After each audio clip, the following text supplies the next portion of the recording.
Good morning, ladies and gentlemen. Welcome to our morning discussion. And today we are going actually to discuss about the setback that William Samuel Ruto received yesterday because of the court ruling that the 50 cabinet administrative secretaries that were appointed by William Samuel Ruto, that they are unconstitutional. And that means that they cannot be legally instituted in our republic. And that means that William Samuel Ruto must go to the drawing board because that one is not there anymore. So that is the setback that William Samuel Ruto actually received yesterday, because it's a big pro. Because if you look at those 50 cabinet administrative secretaries, actually it was a balancing act for William Samuel Ruto. So that's actually the basis of our discussion today. But before we go deep into the discussion, I could request you kindly to take a minute or two and subscribe to this YouTube channel. Smash the bell button so that at any moment we come up with any political content, then YouTube can be in the position to notify you so that you can watch the content. Give this video thumbs up, share the video to your friends. And if your friends are lovers of politics, then request them to subscribe to this YouTube channel. Now, let us go back to the discussion of the day. William Samuel Ruto, actually yesterday, received a big blow because the court actually said that the 50 cabinet administrative secretaries that were appointed by William Samuel Ruto, that was done unconstitutional and it is unlawful. And that's why Ruto was actually sent back to the drawing board. And this is a big setback for William Samuel Ruto, in my understanding, because William Samuel Ruto actually had awarded his royal friends to those kind of appointment. And actually that's why all his royalists within UDA were being balanced. And that's why we never had, after the election, people moving from UDA to either Asmio or to ODM, because most of the people were satisfied with the awards which they were actually had received from William Samoei Ruto. And that made William Samoei Ruto to touch every corner of the republic. Because if you were to come to Gusii region as a whole, you could find that we had two people. We had Millicent, then we had Kemosi from West Mogrango. So it was a very good balancing act in the entire country. And that means that William Samoei Ruto government was felt in every corner of the republic.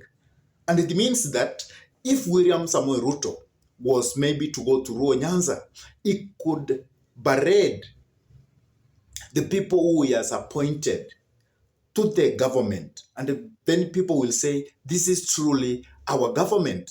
If we could go to Coast, he could have people who he could berate and say, the Coast people are in my government. Your people are in my government.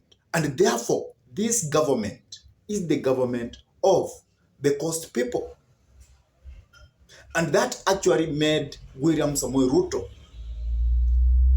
to be very easy for him to access every corner of the republic. So in one part, I can say it is a big blow to President William Samoei Ruto. And in another sense, I can really know that William Samoei Ruto was actually even advised, and even he knew himself that it is not possible for the country to have 50 cabinet administrative secretaries. And for him to satisfy the ego of his friends to be in government, he did that deliberately. He just wanted to make them believe that William Samoei Ruto is a very good friend. He has actually given us jobs. And that means we need to stick with him. Because there is this sense that William Samoei Ruto always awards is royalist. So, because William Samoei Ruto wanted to have his royalist feel that he is a royalist, and whatever he promises is a person who is ready to deliver. That's why he had to appoint all those 50 CAS. So 50 cabinet administrative secretaries. And well knowing that at the end, the court is going to say that this is actually unconstitutional. And that one could satisfy his what? His friends. At least they will feel this man wanted to fight for us, but the court have actually spoken and they have said no to that. So Ruto may have done that strategically to satisfy his real men, the men who stood with him during the campaigning time. So that's also another thing. But if this was not the idea or the end game of William Samoei Ruto, then we can say that this is the first time that William Samoei Ruto has lost. Because as you know, William Samoei Ruto is a very clean politician. Very clean. Whenever he does something, he does not do that to lose. He does that to win. And therefore, if truly William Samoei Ruto, who is the president of Kenya, never anticipated for this, then we can say that this is actually a big setback for him. Because if he is going now to reduce those from 50 to 23, then that means we are going to have politicians outside who may even move from UDA to Azimio, from Kenya Kwanza to Azimio. And if they join Azimio, it means that Raila Amolo Odinga is going to regain his strength, because he could have soldiers who could mobilize people. For example, let's say now, Raila Amolo Odinga has people in Gusii region, as people in Rift Valley who he can use to mobilize people to come out in large numbers. It's going to be easy. Because at first, when William Samoei Ruto appointed all those people to be cabinet administrative secretaries, it meant that the most active politicians were actually absorbed into the government. And that means it could be very hard for Raila Amolo Odinga to find active and engaging politicians who can actually come out and help him in mobilizing people to go for demonstrations.